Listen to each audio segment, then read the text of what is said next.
Então, isso você tem todo o direito de ter essa expectativa.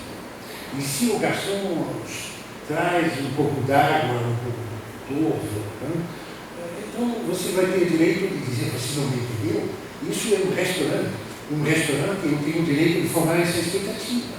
Que eu pedi um pouco d'água, então tem que ser um pouco d'água potável. Não pode ser de outra natureza. Também eu sugiro que a compreensão linguística é somente uma parte, e não uma parte autônoma, modular, do processo de compreensão linguística. A compreensão linguística se apoia sobre formas mais primitivas de compreensão, especialmente a compreensão de situações. Robert Brandon, o famoso filósofo estadunidense de Pittsburgh, no seu livro de 94, Making It Explicit, dá descrições onde animais, por exemplo, uma gazela vê um leão se aproximar, ela vai identificar imediatamente o predador e fugir, adotar um comportamento apropriado para a sua sobrevivência. É algo como uma compreensão da situação. Uma situação é composta de um locutor, um interlocutor, suas expectativas e planos e como as coisas são ou poderiam ser. Grosso modo é isso. É difícil dizer exatamente o que é uma situação em geral, porque a situação normalmente sempre falamos em contextos altamente específicos, mas temos, no mínimo, uma compreensão de onde estamos. E a gente tem uma compreensão, um conhecimento imediato desse tipo de coisas, onde estamos, com quem estamos falando, o que é suscetível de acontecer. Tudo isso é uma compreensão de uma situação que é pressuposto, que pressupomos na hora de falar. É como o famoso mind reading, a leitura de mente. Tem vários livros que foram publicados na última década sobre isso. Somos muito bons nisso. É só olhar para a cara de uma pessoa e podemos dizer logo se ela está feliz, se ela está furiosa, quais são os seus estados mentais, seus sentimentos, suas disposições, etc. E é claro que se a mente do outro fosse completamente opaca, a gente não falaria do jeito que falamos. Em muitas ocasiões, a gente diz as coisas pela metade porque nós já percebemos na cara do outro que o outro já entendeu. Então não adianta insistir, às vezes é até chato, se a gente vai até o fim, porque o outro já entendeu. Então, nós ajustamos nossas palavras àquilo que percebemos que é acessível para nós da mente do outro. Se a mente do outro fosse totalmente transparente, provavelmente, como os anjos na mitologia da igreja, a gente não precisaria usar uma língua pública. A gente poderia ler o que está na mente do outro diretamente. Se a mente do outro fosse totalmente opaca, a gente falaria de um jeito completamente diferente.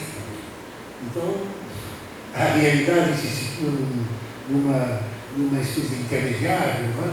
Temos um certo acesso, sim, àquilo que está acontecendo, correndo na mente dos outros. E ajustamos nossas falas a isso. Já expliquei isso.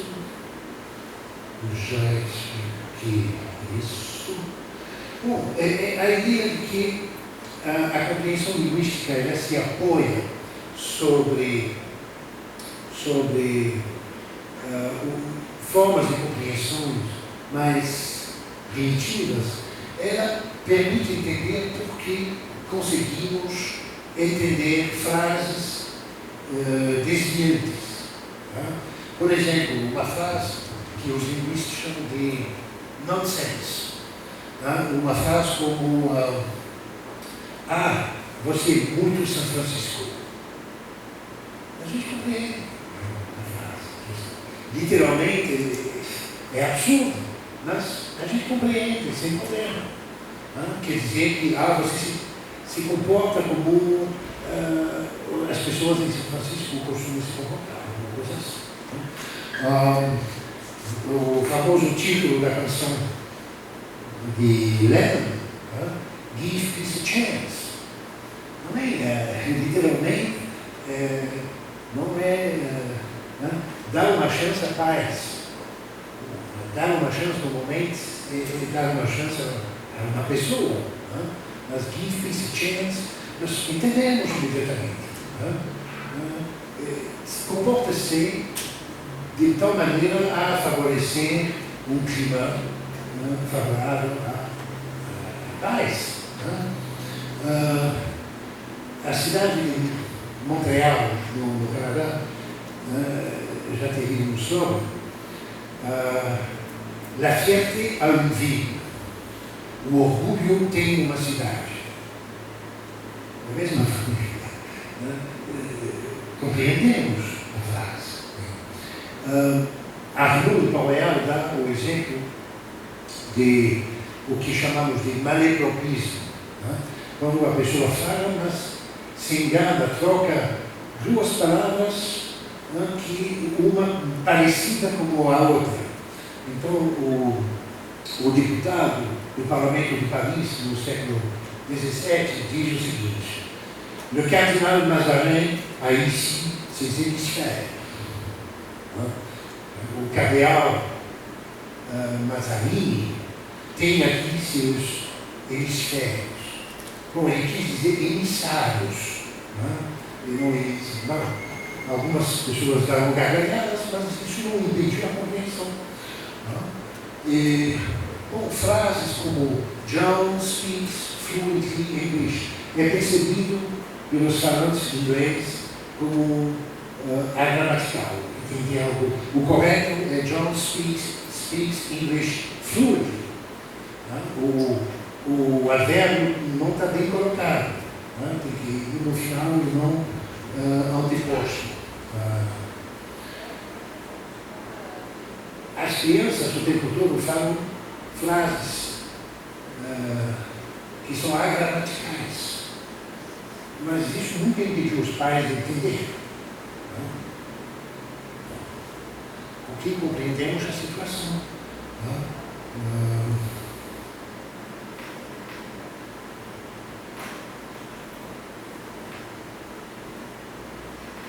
Então, quando nós compreendemos suficientemente a situação na qual nos encontramos, isso inclui sempre as expectativas, que percebemos as expectativas e planos do interlocutor, as palavras que nós ouvimos são percebidas como carregando o significado ocasional que, de maneira mais relevante, pode contribuir ao sucesso das ações e planos do locutor no momento da enunciação.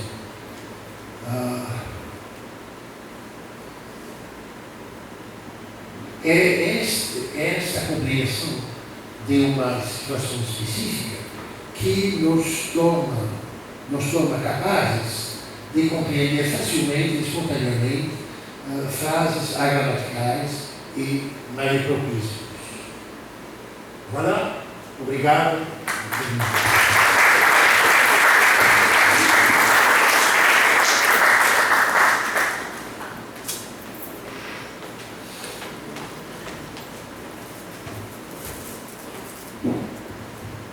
Bem, professor, agradecemos a interessante palestra. A gente abre agora para uma rodada de perguntas. A gente faz aquele bloco de 3. Quem quiser fazer uma pergunta, o Márcio, quem mais? Eu tenho uma também, mais alguém? Só o professor Sérgio. Tá. Márcio, tu quer falar aqui ou acho que vai falar daí? Eu vou deixar.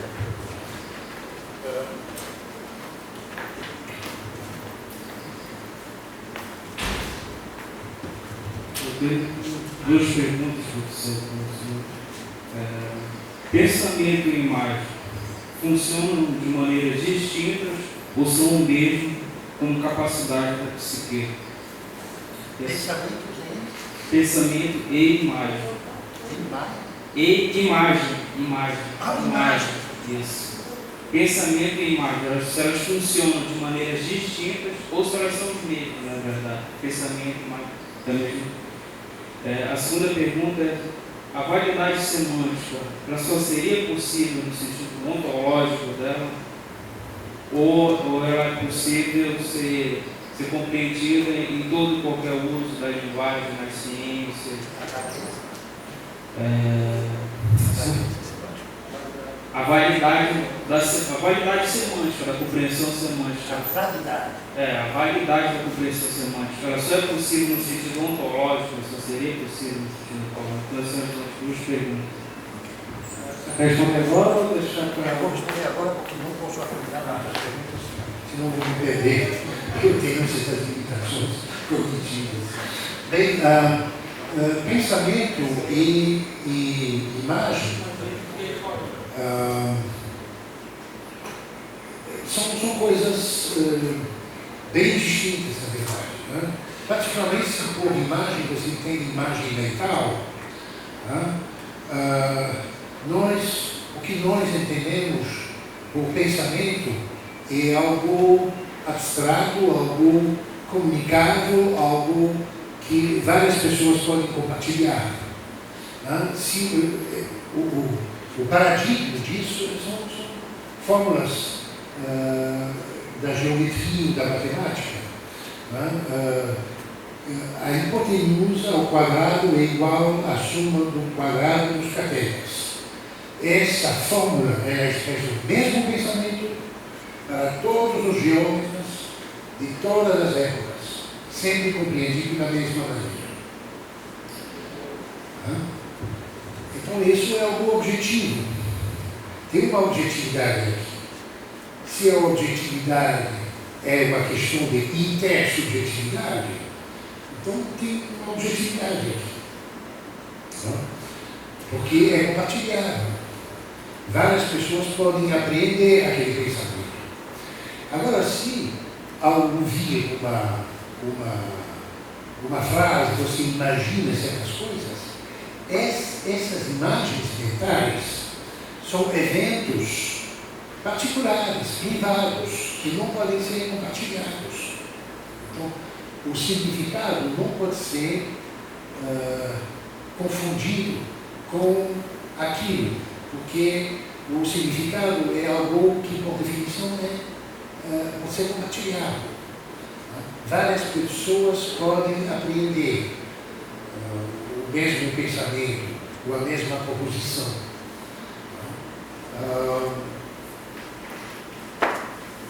Enquanto os eventos privados é como uma dor.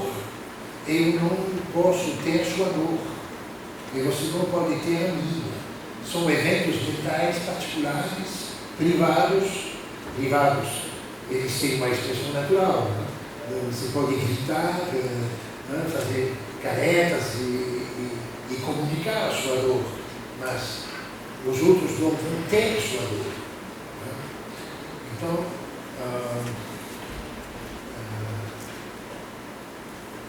se por imagem você tinha em mente uma imagem pública, algo material que pode ser rasgado, por exemplo,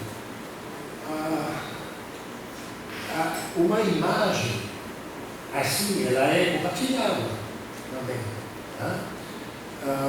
E ela tem um conteúdo. O conteúdo pode ser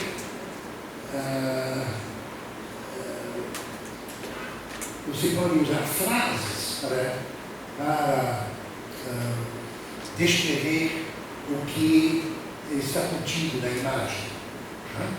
Então, aí a situação é um pouco diferente. Bem, podemos ver as frases como um certo tipo de imagem pública também, nesse sentido. Mas a distinção mais importante é entre uma frase que expressa o pensamento, que é compartilhável, e as imagens mentais que podem muito bem acompanhar esse processo, mas que não são o sentido. O que compreendemos não é isso, não são essas imagens, esses eventos mentais particulares que nos compreendemos. Okay? Quanto à validade, você queria falar da validade da compreensão.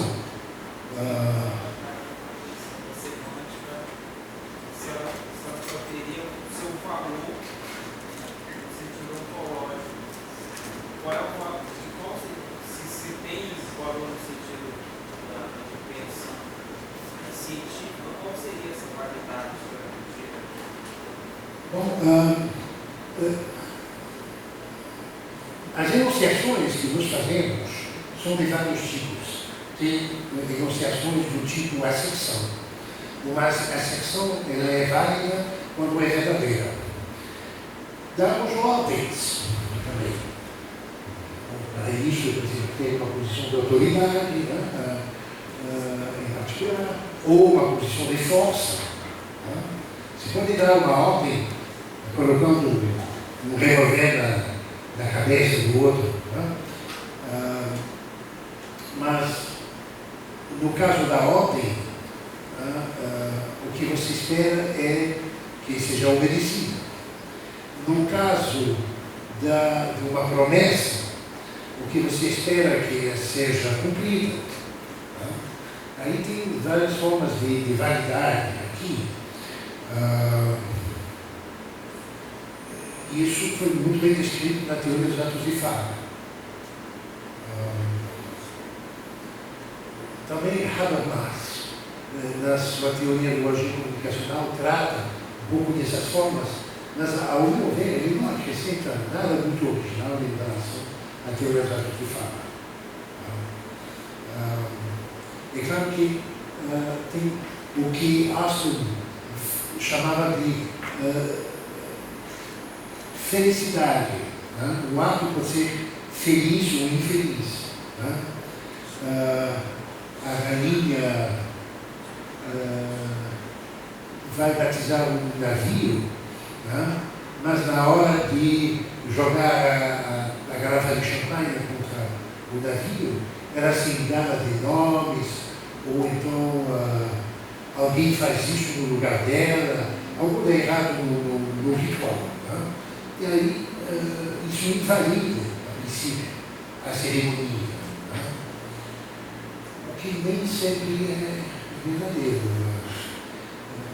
Eu batizei minha filha no Canadá e na hora do dizer eu te batizo, ao invés de dizer Clarice, ele diz Jesuína, usou o nome da mãe. Bom, a gente corrigiu imediatamente, mas isso não invalidou a cerimônia. Seria realmente desastroso se, em razão de um erro bobo do padre, a coisa não saia do jeito que os pais planejaram. Eu não sei se eu respondi. Sua segunda pergunta é mais complexa do que a primeira. Mas tem aspectos que que não tem. Quando você faz análise dessa compreensão semântica na ciência, o que dá para você que a sua análise ela tem essa validade? Tal como você analisa a fala do falante, a comunicação no dia, sendo que na ciência você tem certas especificidades, mas muito mais regradas que na fala do cotidiano. Você está falando da linguagem da ciência. Tá? Existe uma coisa que se chama arregimentação. Na linguagem de todas as ciências, inclusive das ciências humanas, isso existe. Tá? Mas nas ciências da natureza, em particular, isso fica muito óbvio. Tá? As ciências da natureza usam uma linguagem muito arregimentada, tá? matematizada. Tá? Não é a língua comum, tá? Portanto, e os termos mais importantes são introduzidos através de vários tipos de definição. Existem vários tipos de definição.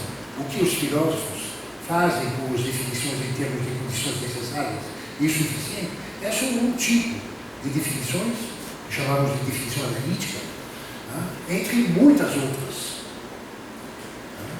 Na ciência se usa vários recursos desse tipo.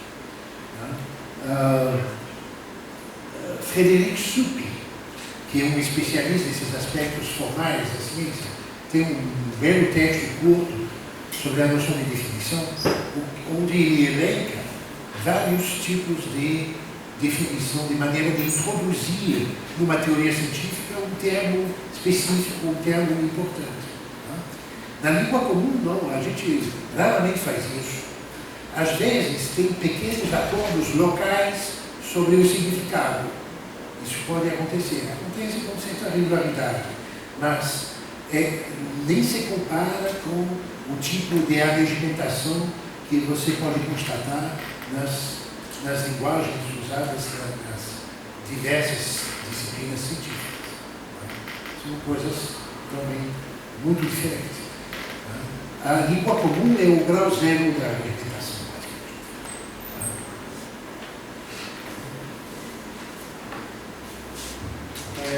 Então, a minha pergunta é a seguinte. O senhor fala que existe um campo pré-proposicional que constrói a compreensão linguística espontânea.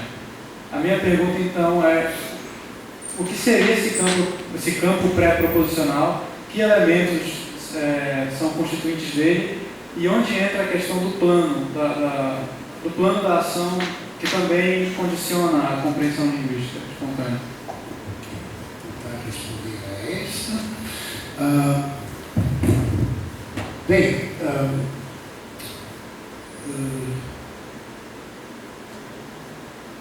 o que tem condições de verdade são frases complexas, que são constituídas de palavras e essas palavras foram combinadas de acordo com as regras da sintaxe. Okay? O resultado é uma frase que normalmente tem condições de verdade. Não é sempre o caso. Se pode formar frases que constituídas de palavras simples que todo mundo entende, mas você não sabe o que isso quer dizer. Se eu digo o exemplo de Sir, de Johnson,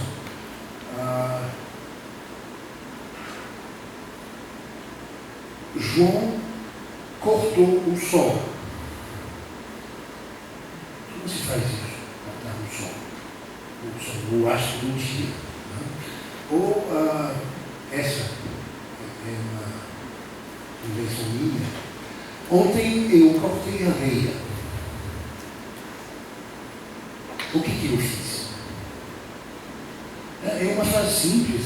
Você entende, conhece bem o significado das expressões, não é constituinte, mas se junta essas expressões e não dá condição de verdade. em outras ocasiões, você hesita porque falta, às vezes, conhecimento. Um exemplo de Michael Dummett, a vida sobre Marte. Bom, dado a diversidade extraordinária da vida no planeta Terra, se tem vida sobre Marte, onde que vamos olhar? O que precisamos fazer para encontrá-la? Não é óbvio, mas para um especialista da exobiologia, da NASA, talvez ele vai ter uma compreensão diferente, mais sofisticada da mesma frase. Agora,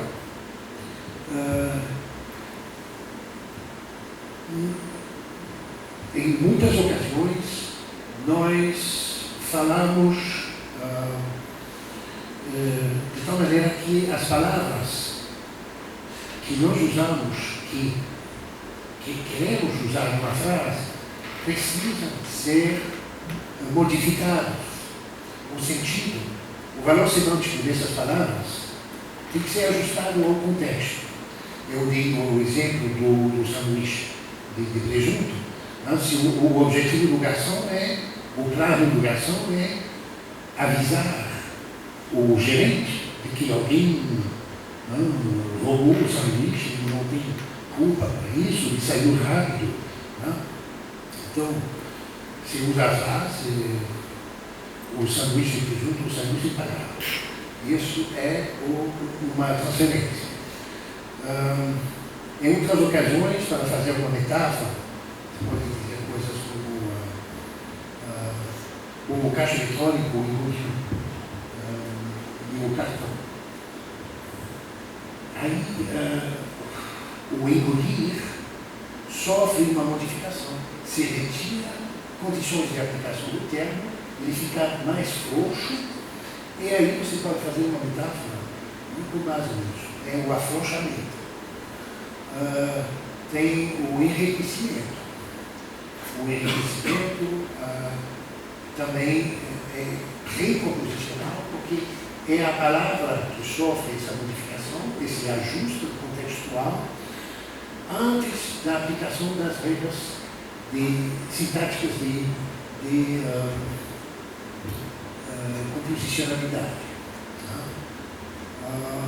Então, não há propriamente, falando, você usou a expressão campo preposicional,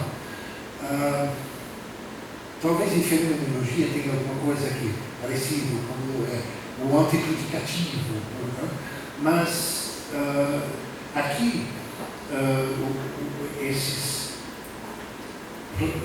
procedimentos pragmáticos primários designam só operações, essas operações, sobre os termos, antes de formar a proposição, antes de a proposição propriamente dita ser expressa na frase. O professor Sérgio tinha outra pergunta.